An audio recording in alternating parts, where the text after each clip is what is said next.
The school cafeteria was very loud. Kids were laughing and banging their spoons. Salmon stood behind a counter in her clean white apron. To everyone at the school, she was just the lunch lady. She was quiet. She always kept her hair in a neat bun, and she never complained. She spent her days serving soup and cleaning tables. No one knew that Salmon used to be a secret assassin for the Mafia.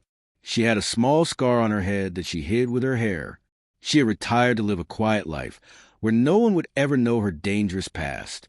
Suddenly, a small, shaking hand pushed a brown lunch bag across the counter. It belonged to a little girl named Jen. Salmon looked down and saw words written in messy Korean. It meant, "Help me." Salmon's heart froze. She didn't look up, but her eyes became sharp like a hawk. She saw a mean-looking woman in expensive clothes grab Jen's arm and pull her away. The woman looked at Salmon like she was trash and threw a coin at her. She didn't realize she was insulting the most dangerous woman in the city. Salmon watched through the window as a big black car drove Jen away. The maid was gone now. Salmon walked to the back of the kitchen and reached under the sink. She pulled out a hidden box filled with tools she hadn't touched in years. The school principal thought she was just a weak servant, and the bad guys thought they could hurt a child without anyone stopping them. They were wrong. Salmon had tried to be a normal person, but to save Jen, she was ready to become a ghost again. The hunt was on. Salmon moved to the cafeteria like a ghost in a white apron. To the teachers, she was just a pair of hands that cleared away half-eaten sandwiches. To the students, she was a fixture of the room, as unremarkable as the industrial refrigerators humming in the corner. This was her greatest strength. In her old world, being invisible was a skill that took years to master. Here, it was simply her life. She kept her head down as she mopped a spill near the heavy glass entrance doors, but her eyes were wide and alert. She was watching Jen. The little girl sat alone at the edge of a bench, her shoulders hunched toward her ears. She hadn't touched her food. Her small hands were tucked under her thighs, hiding the wrists Salmon knew were covered in marks. The silence of the hallway was shattered by the rhythmic clack-clack-clack of expensive heels. Madam Park marched into the school, a vision of silk and cold perfection. Beside her, the principal scurried along, his face sweaty and eager to please. "She's been having these episodes again," the principal whispered, loud enough for Salmon to hear. "Crying in class, refusing to speak. It's very disruptive, Madam Park." Madam Park didn't even look at him. She stopped just inches from Salmon's mop, her pointed heels clicking dangerously close to Salmon's fingers. Salmon didn't pull away. She stayed small, her face a mask of boredom. "She's always been a difficult child," Madam Park said, her voice like ice. "Weak, just like her father was. It's embarrassing, really. She has everything a girl could want, yet she acts like a stray dog." Madam Park stepped right over the puddle Salmon was cleaning, the hem of her designer dress brushing against the dirty mop water. She didn't care. To her, Salmon wasn't a person. She was just an obstacle. "Clean that up faster," the principal snapped at Salmon, trying to look powerful. "You're in the way." Salmon didn't answer. She let her shoulders slump. "Sorry, sir," she mumbled, her voice sounding raspy and tired. As Madam Park reached for Jen, pulling the girl up by her thin arm, she swung her luxury handbag, a bag that cost more than Salmon made in a year. This was the moment. Salmon tripped.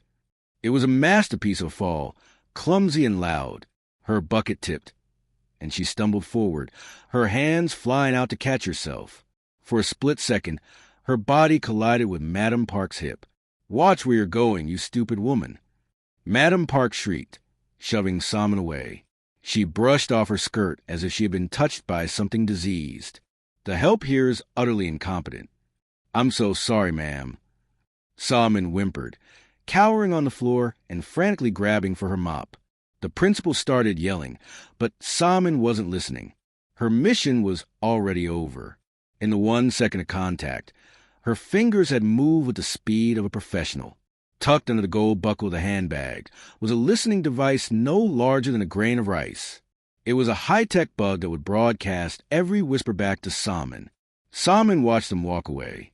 Madam Park was still complaining. and Jian was being dragged along like a doll. Salmon stood up slowly. She wasn't shaking anymore. She picked up her bucket and walked back toward the kitchen. The invisible shadow had done her work. Now, she just had to listen. The lunch rush was over, and the cafeteria had fallen into a heavy, humid silence. Salmon was alone in the large walk-in pantry, stacking heavy cans of industrial-sized peaches. The air smelled of cardboard and floor wax. She liked the quiet. It helped her focus on the tiny earpiece tucked deep inside her ear, where she could hear the distant, muffled sounds of Madame Park's car. The heavy door to the pantry creaked open. Salmon didn't turn around. She didn't need to. She recognized the heavy, uneven footsteps of someone trying to be sneaky and failing. "I thought I recognized that back," a gravelly voice said. "The legendary ghost, hiding in a kitchen. If the boss knew you were scrubbing floors, he'd laugh himself to death." Salmon placed the last one on the shelf and turned slowly. Standing in the doorway was a man named Scarface Kong. He was a low-level thug she remembered from her old life. He was wearing a cheap suit that was too tight for his muscles, and he had a nasty grin on his face. He was the kind of man who enjoyed hurting people who couldn't fight back. "I don't know who you are," Salmon said, her voice flat and bored. "You aren't allowed in the kitchen. Please leave." Kong laughed and stepped deeper into the room. He reached out and grabbed a handful of Salmon's apron. "Stop playing, Salmon. The syndicate sent me to check on the brat. We saw you on the security cameras. Are you protecting the girl? Or are you just waiting to steal her for yourself?" He leaned in close, his breath smelling like stale cigarettes. "The girl is moving tonight. If you get in our way, I'll make sure you never pick up a mop again." Salmon looked at the hand on her apron, then up at his eyes. In that second, the lunch lady disappeared. Her gaze became cold and sharp like a winter storm. 30 seconds, she whispered. "What?" Kong blinked, confused. Salmon moved so fast it didn't look like a person moving. It looked like a shadow flickering. She grabbed a heavy, damp dish towel from the counter and snapped it like a whip, wrapping it around Kang's throat to pull him off balance. Before he could even gasp, her other hand grabbed a long metal meat thermometer from a nearby prep table. She didn't stab him. Instead, she used a blunt end to hit a specific nerve point on his neck with precision of a doctor. Kang's eyes rolled back in his head. His knees hit the floor, and he slumped against a stack of flour bags. He didn't make a sound. Salmon stood over him, breathing normally. Her uniform was still perfectly clean.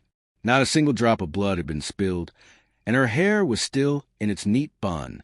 She looked at her watch. It had taken exactly 22 seconds. She looked down at the unconscious man. The syndicate was moving Jian tonight. They weren't waiting for the legal papers or the school year to end. They were coming for her now. Salmon felt a cold spark of anger in her chest, the kind of anger that only comes when a predator finds someone touching her cub. She walked out of the pantry, locking the door behind her. She had a few hours left of her shift, but the maid was already planning her next move. The syndicate thought they were coming for a little girl, but they had no idea they were walking into a trap set by a ghost. The next day, Salmon watched Jen from the kitchen door. The little girl looked even paler than before. When it was time for lunch, Jen didn't join the line. She sat at a table with an empty tray, her head hanging low. Salmon checked a listening device in her ear. She heard Madame Park's voice through the speaker, cold and sharp. "Since you cannot follow the rules, you will not eat today. Perhaps hunger will teach you respect." Salmon's hand tightened around her serving spoon. In her old life, she had seen many types of cruelty, but starving a child was a special kind of evil. Salmon knew she couldn't just give Jen a tray of food. The teachers and the principal were watching, and they were all afraid of Madame Park. If they saw Salmon feeding the girl, they would tell the stepmother, and Jen would suffer even more at home. Salmon had to be smart. She went to the back of the kitchen where the high-quality ingredients were kept for the teachers' special meals. She prepared a small, hidden feast. She grilled tender chicken, sliced fresh avocados, and packed sweet, energy-rich fruits. She tucked the food into a plain, crinkled brown bag that looked exactly like the one Jen had used to write her cry for help. She walked out into the cafeteria with a large black trash bag in one hand and a hidden meal in the other. She moved slowly, wiping down tables and picking up loose napkins. When she reached Jen's table, she made sure her back was blocking the view of the security cameras. "The trash needs to be emptied," Solomon said in her flat, boring maid voice. She leaned down as if she were picking up a dropped bottle near Jen's feet. With a lightning-fast move, she slid the brown bag into Jen's lap, hiding it under the table. "Eat," Solomon whispered, so low that only the girl could hear. "Keep the bag hidden. When you are done, put the scraps in the bin by the back door." Jen froze. She looked down at her lap, and then up at Solomon. For the first time, their eyes truly met. Jen didn't see a lunch lady with a messy bun and a plain face. She saw someone whose eyes were steady and strong. She saw a protector. A small tear tracked down Jen's cheek, but she didn't cry out.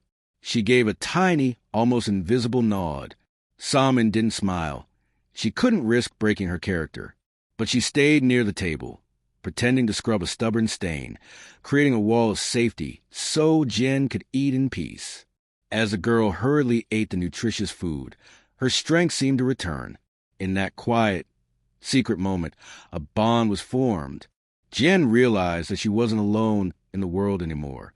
The maid was a warrior, and she was fighting for her. Solomon finished cleaning the table and moved on, her heart feeling a heavy weight. She knew the food was only a temporary fix. To truly save Jen, she would have to do much more than cook. She would have to finish what she started in the pantry. The secret recipe was just the beginning. The real battle was coming. Later that evening, Solomon sat in the darkness of her small apartment, the only light coming from a glowing computer screen. She adjusted her headset, listening to the recording from a bug she had planted on Madam Park's handbag. The audio was crystal clear. She heard the clinking of expensive crystal glasses and the heavy sigh of the principal.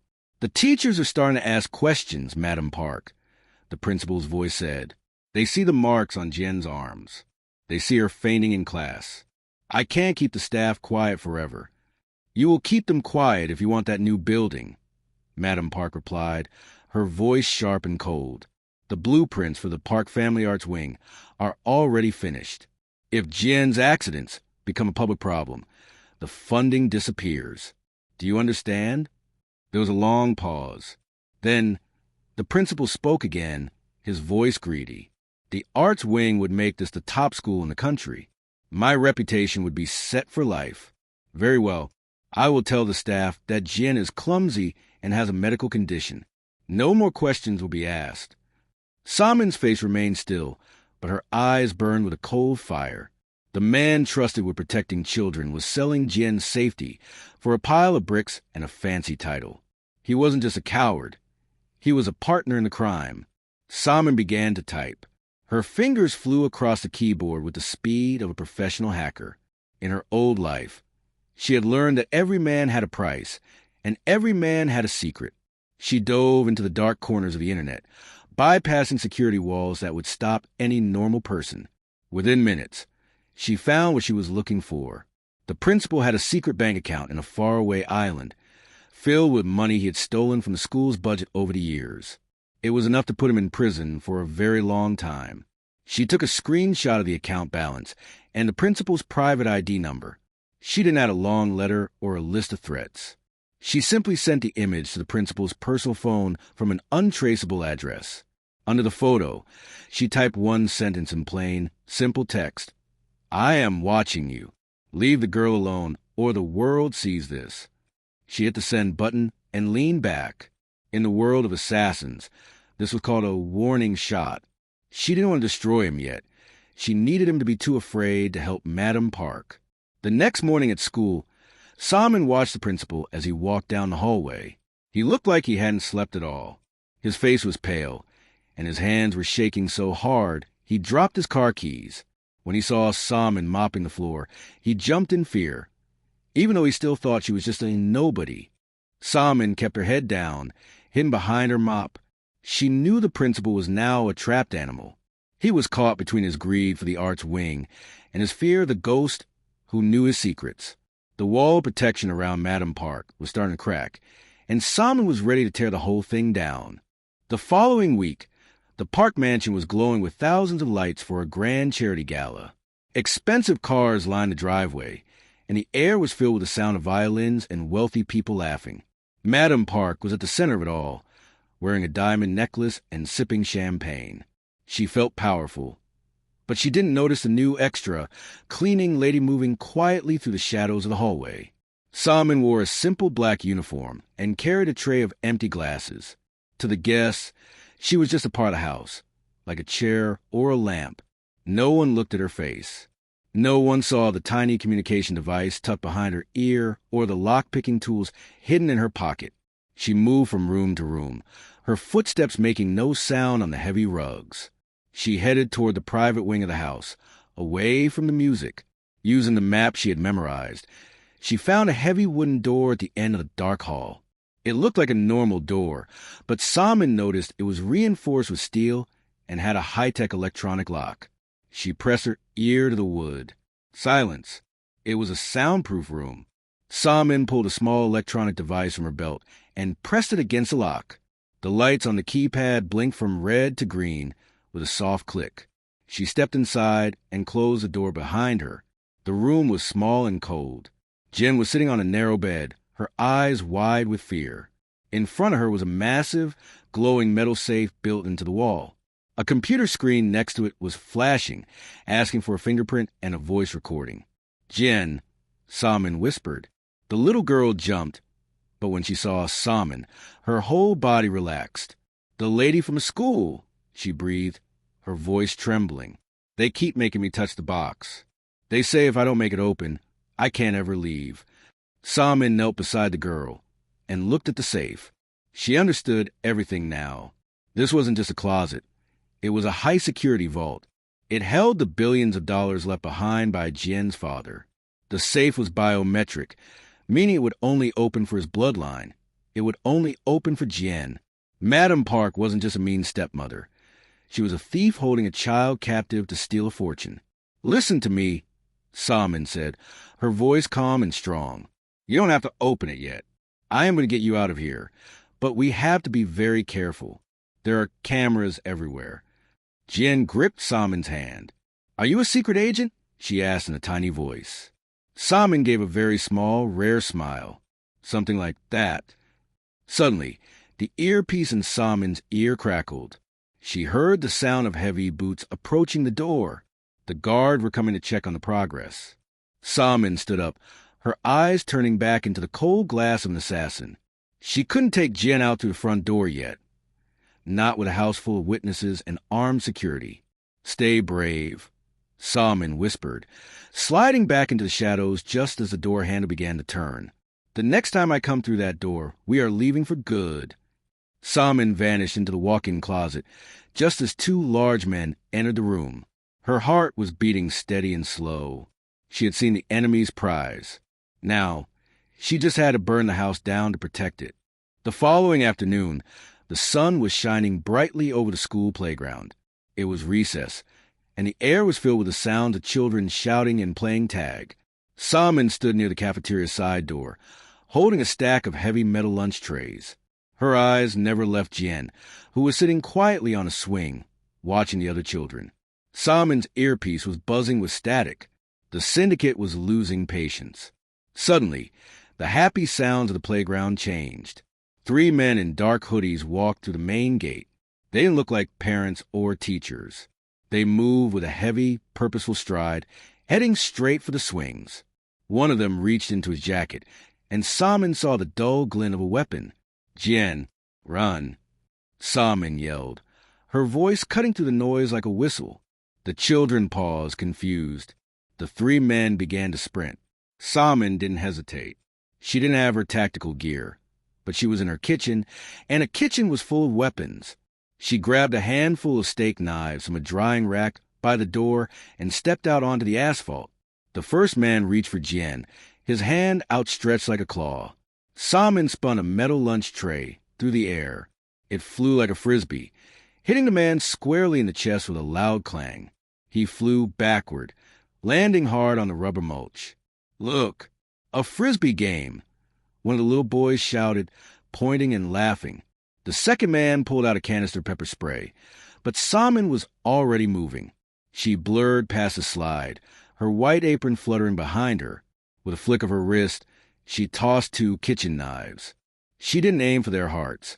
She aimed for their sleeves. The knives pinned the man's jacket to a wooden fence post, trapping him like a butterfly on a board. He struggled, cursed, and tripped over his own feet. The third man, the largest of the group, lunged at Salmon. He was fast, but Salmon was a ghost. She used a heavy lunch tray as a shield, blocking his punch with a sound like a drum. Then she used the edge of the tray to strike a pressure point on his leg. He collapsed into the sandpit, unable to stand.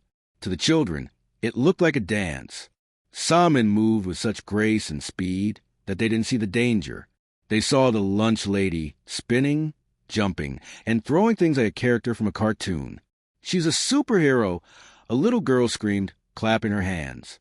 "Do it again, Teacher Salmon." Salmon ignored the cheering. She reached Jen and scooped the trembling girl into her arms. The 3 men were groaning on the ground, defeated by a woman with a tray and a few butter knives. Salmon looked at the men with eyes so cold they seemed to freeze the air. "Tell your boss," Salmon whispered, her voice low enough that the children couldn't hear. "If you come to this school again, I won't use the blunt end of the tray." Sirens began to wail in the distance. The principal came running out, looking terrified. Salmon set Jen down and smoothed her apron, her face turning back into the bored, quiet mask of a maid. "The children were playing a game, sir," Salmon said calmly to the principal. "These men tripped. I think they should be asked to leave." As the police arrived to cart the confused thugs away, Jen gripped Salmon's hand. The superhero game was over, but the war had just moved into the light. Salmon knew the syndicate wouldn't send low-level thugs next time. They would send someone who knew how to fight a ghost. The following morning, the school felt heavy, as if a storm were hiding just behind the clouds. Salmon was in the library, pushing a cart of books back onto the shelves. The room was empty and silent, the air smelling of old paper and dust. She reached for a thick encyclopedia, but her hand stopped midair. She didn't need to look back to know someone was standing in the doorway. The air in the room had suddenly turned cold. "You always like the quiet, Salmon," a smooth, dangerous voice whispered. Salmon slowly turned around. Standing by the fiction section was a man dressed in a sharp, gray suit. He was lean and moved with the grace of a snake. This was Viper. In her old life, he was the only assassin who could match her speed. He was a man who killed for fun, and he'd been hunting for the ghost ever since she vanished. Viper walked closer, his eyes scanning her plain uniform and the name tag pinned to her chest. He started to laugh, a dry sound that didn't reach his eyes. "The Black Widow is wearing a polyester dress and alphabetizing books. How pathetic. Are you really enjoying playing house with that little brat?" Salmon didn't move. She didn't blink. Her hands stayed relaxed at her sides, but she was already calculating the distance between her and the heavy bookend on the desk. "Leave the school, Viper. This isn't your world." "It is now," Viper hissed, stepping into her personal space. The tension in the library was so thick it felt hard to breathe. They stood inches apart. 2 predators in a room built for children. No words were spoken, but a silent battle was happening. Salmon was looking for a weakness. Viper was looking for a spark of fear. He found nothing but ice. He leaned in and whispered into her ear, "The boss is tired of waiting. Madam Park is tired of waiting. We know the girl is the key to the vault. If you don't hand her over, I won't just kill her. I'll make sure everyone in this school pays for your retirement." Salmon's voice was a low growl. "If you touch a single person here, I will bury you under this library." Viper smiled, showing teeth. He didn't strike. Instead, he reached out and tapped Salmon's pocket, where her phone was hidden. "I brought you a gift, a reminder of the old days." He turned on his heel and walked out, his expensive shoes clicking on the hardwood floor. Salmon pulled out her phone. The screen was black, except for a bright red digital clock. The numbers were moving backward. It was a countdown. Viper hadn't come to fight her. Not yet. He had come to tell her that she had exactly 1 day left before the syndicate stopped playing games. Salmon looked at the ticking clock, and then out the window at the playground where Jian was sitting. The time for hiding was over. The ghost was being forced out of the shadows, and she had 24 hours to save the girl or watch everything burn. The fire alarm screamed to the hallways, a piercing sound that sent the entire school into a panic. Teachers shouted for children to line up, and hundreds of small feet thundered toward the exits. Salmon didn't join the crowd. She sprinted toward the library, her heart hammering against her ribs. She knew this wasn't a drill. Viper's clock was still ticking, but he had decided to strike early. By the time she reached the playground, the chaos was everywhere. In the middle of the smoke and the shouting, she saw a flash of gray. Viper's suit. He was carrying a small, struggling figure toward a black van that had driven right onto the grass. Salmon pushed through the crowd, but she was too far away. The van's door slammed shut, and the tires screeched as it tore through the school gates. Jian was gone. Salmon stood in the middle of the empty playground, her breath coming in sharp gasps. The teachers were busy counting students, but Salmon's eyes were fixed on the sandpit near the swings. There, lying face down in the dirt, was Jian's bright red lunchbox. Salmon ran to it and snatched it up. She flipped the lid open. There was no food inside. Instead, there was a single piece of paper torn from a school notebook. It looked like a child's drawing at first, messy lines and stick figures. But as Salmon looked closer, her eyes narrowed. Jian had been listening. The drawing showed a large building with 3 basements and a specific symbol on the roof, a fong. It wasn't art, it was a map. Jian had drawn the layout of the syndicate's secret bunker, the place she had heard the guards talking about. The girl had left her a trail to follow. Salmon didn't say a word. She walked back into the school, moving past the crying children and the confused principal. She went straight to the cafeteria kitchen and locked the heavy metal door. She walked to the back, past the stacks of flour and the industrial ovens, to the hidden compartment under the floorboards. With a firm tug, she pulled the boards away. She reached down and pulled out a heavy black tactical vest, a pair of combat boots, and a belt lined with specialized tools. She didn't hesitate. She unpinned her Salmon name tag and tossed it into the trash. She pulled off the white apron and the plain maid's dress, letting them fall to the floor like a skin she had outgrown. She pulled on the black gear, tightening the straps until the vest hugged her chest. She slid her knives into their sheaths and checked her communication gear. She reached up and pulled the pins from her hair, letting the tight bun fall loose. She looked into the polished surface of a stainless steel fridge. The lunch lady was dead. The maid was gone. In her place stood a woman with cold, dark eyes and a face made of stone. The Black Widow had returned. She took the red lunchbox, memorized the map one last time, and walked out the back exit. Viper had taken the girl, but he had forgotten one thing. You should never steal from a ghost. She wasn't going to police, and she wasn't going to negotiate. She was going to war. The sun had set, and the city was covered in a cold, gray mist. Salmon stood across the street from a tall, glass skyscraper. To anyone else, it looked like a normal office building. But Salmon knew the truth. Deep beneath the marble floors and fancy elevators lay the bunker, the heart of the Iron Fong Syndicate. She didn't look like a cafeteria maid anymore. She was dressed in all black, her tactical vest tight against her chest, and her eyes as sharp as broken glass. She didn't head for front doors where the armed guard stood. Instead, she moved toward the back of the building, where the giant industrial trash bins were kept. Salmon remembered her days spent cleaning the school. She knew that every big building had a secret weakness: the air vents. To a janitor, vents were just things to be dusted. To an assassin, they were highways. She found the main intake vent tucked behind a heavy steel grate. With a small tool from her belt, she unscrewed the bolts in seconds. She slid inside the metal tunnel, the air smelling of oil and old dust. It was a tight fit, but Salmon moved with a fluid grace of shadow. She climbed upward, using her elbows and knees to move silently through the metal guts of the building. Below her, she could hear the voices of the syndicate guards through the thin vent covers. They were laughing and talking about the money, they would make once the girl opened safe. They had no idea that a ghost was crawling right over their heads. The boss wants a girl ready in 10 minutes. A voice echoed from the vent below. If she doesn't give us the fingerprint, Viper says we start with the pliers. Salmon's jaw tightened. Her heartbeat remained slow and steady, but her mind was a storm. She reached a junction in the vents and checked the map from Jien's red lunchbox. She needed to go down. She found a vertical shaft and gripped the internal ladder, sliding down 3 floors in total silence. She stopped at a vent that overlooked the high-security basement. Through the slats, she saw a long hallway lined with steel doors and laser sensors. This was the underworld.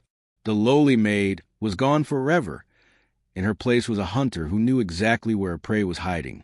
Salmon reached into her pouch and pulled out a small smoke canister. She didn't feel fear. She didn't feel doubt.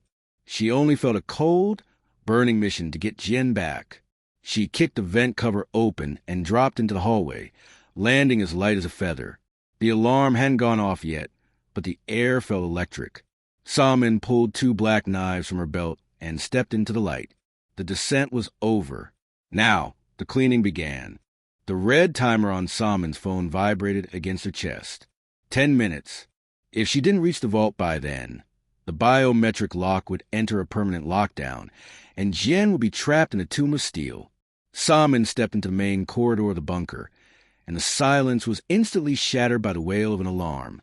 Intruder in Sector 4, a voice screamed over the intercom. 6 guards charged around the corner, their heavy boots thumping on the concrete. They saw a woman in black gear, and they saw her empty hands. They thought she was a victim. They were wrong. Salmon moved like water, flowing past the first guard's punch. She grabbed his wrist, twisted it until the bone popped, and used his own momentum to throw him into the second man. To the guards, Salmon was a monster. She didn't speak, and her face showed no emotion. She was a blur of violence that hit with the weight of a sledgehammer. She used a heavy flashlight as a club, striking temple after temple with terrifying precision. Each move was calculated to finish the fight in seconds. She didn't waste a single breath. For minutes left, she reached the heavy blast doors leading to the central vault. 8 elite mercenaries stood in her way, their weapons raised. Salmon didn't stop running. She slid across the floor, low and fast, kicking the legs out from under the lead gunman. As she rose, she pulled 2 short, blunt batons from her belt. The room became a symphony of dull thuds and groans. Salmon moved through the guards like she was solving a math problem. Step left, strike the neck. Step right, break the knee. One by one, the invincible soldiers of the syndicate fell to the floor, unable to touch the woman they had mocked only days before. They looked at her with eyes full of pure terror, realizing that the maid was a legend they had all been warned about. 2 minutes left. She reached the final door. Her breathing was steady, her heart rate slow. She used a small explosive charge to blow the hinges, and a heavy steel door creaked open. Inside, the room was cold and dark, lit only by the glowing red screen of the safe. Jen was huddled in the corner, her small hands over her ears, shaking with fear. When she heard the door open, she screamed, thinking another monster had come to hurt her. But then she looked up. She saw the woman in the black vest, covered in dust and sweat, reaching out a hand. Salmon, Jen whispered, her voice tiny. The coldness in Salmon's eyes vanished. The monster disappeared, and the savior returned. Salmon knelt in front of the girl, ignoring the ticking clock that now read 30 seconds. "I'm here, Jen. I told you I would come back." "The box! It's going to lock," Jen cried, pointing at the safe. Salmon gripped the girl's shoulders. "Not today. Give me your hand." With 10 seconds left on the timer, Salmon guided Jen's small thumb onto the scanner. The red light turned to a brilliant emerald green. The heavy bolts of the safe retracted with a deep mechanical hum. The door swung open, revealing the piles of documents and gold that the syndicate had been willing to kill for. But Salmon didn't even look at the money. She scooped Jen into her arms and stood up, turning back toward the door where more guards were gathering. The vault was open, but the night wasn't over. Salmon had rescued her cub, and now she just had to get her out of the den. The heavy steel door of the vault creaked open, But the danger was not over. Standing in the center of the room was Viper. He looked like a cornered animal, his sharp face twisted in a desperate grin. He held a cold, black pistol pressed against Jen's temple. The little girl was frozen, her eyes wide with tears as Viper used her as a human shield. "Don't move, Ghost." Viper barked, his finger twitching on the trigger. "You open the door, but only I am walking out with the prize. Madam Park wants the girl dead once the money is moved. I'm just following orders." Salmon stood perfectly still. She didn't reach for her knives. She didn't raise a weapon. Instead, she let her hands fall to her sides, her face becoming as calm as a deep lake. "You're making a mistake, Viper. Madam Park doesn't have the real power. She never did." Viper laughed, a harsh and jagged sound. "She has the name. She has the lawyers." "She has nothing," Salmon said, her voice steady and clear. Jen's father knew his wife was greedy. He knew she would try to steal everything. That's why the fingerprint was only the first step. The safe has a secondary lock, a voice command that only the true heir can trigger. Madam Park doesn't know the words. Neither do you. Viper looked at the glowing screen on the inner safe. It was flashing yellow, waiting for a final phrase. "Then tell me the code," he screamed. "It's not a code you can find in a book," Salmon replied. She looked directly at Jen, her eyes softening. "Jen, do you remember the song I used to hum to you in the cafeteria? The one about the butterfly in the garden?" Jen blinked, her small voice shaking. "The Korean song? About the mountain?" "Yes," Salmon whispered. "The last 3 lines. Say them now, Jen. It's the only way to prove who you are." Viper narrowed his eyes, confused by the sudden change in tone.